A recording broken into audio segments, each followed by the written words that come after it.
Assalamu alaikum warahmatullahi wabarakatuh. ‘Yan cikin wannan gida muna muku barka da wannan lokaci. Muna muku barka da warhaka, da fatan kowa ya tashi lafiya. Alkhairin da cikin wannan rana Allah ka sada mu da shi. Sharrin kuma da cikin wannan rana Allah ka kare mu. Alfarman shugaba Sayyidina Muhammadu Rasulullahi sallallahu alaihi wasallam. اللهم أخرجنا من ظلمات الوهم وأخرجنا من نور العلم اللهم أفتنا بفضلك ويسر علينا كذا رحمتك رب زدني علما وأقلا وفهما على قراءتي كتابك الكريم وكلامك الملك رب العرش العظيم. Dan uwa to ga wani sabon sirri ina yan kasuwa wanda kasuwancin su ko ya tsaya ko kuma wanda suke so su ƙara bunƙasa a kasuwancin su, to insha Allah su yi wannan wato ayyuka. Wallahi za su sha mamaki sosai 100% wallahi.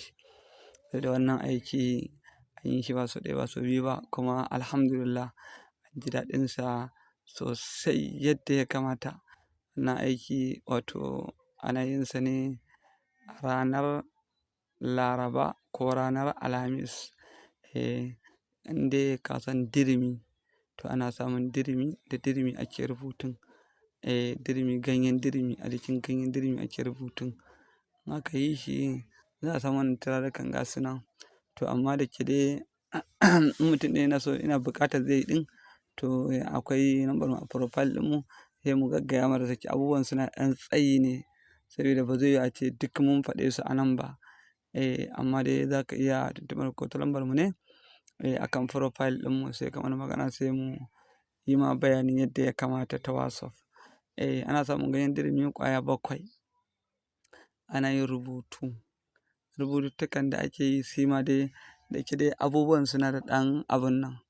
Amma in dai mutum ɗin ya yi, to wallahi in Allah ya yarda wallahi zai ga buɗe a kasuwancinsa da yardar Ubangiji insha Allah. In Allah ya yarda in ka ga baka yi ba, in ka ga baka ga canji ba, to sai dai in baka yi ba da yardar Ubangiji insha Allah. Saboda wannan da suna cewa ba a kawo musu maganin kasuwa da shauransu da waye da waye, shine muka ce to bari mu sako kundin Asararai TV. Kundin Asararai TV insha Allah.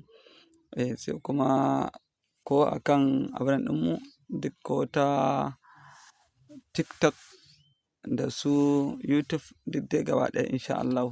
Allah ya taimake mu, Allah ya samu dace.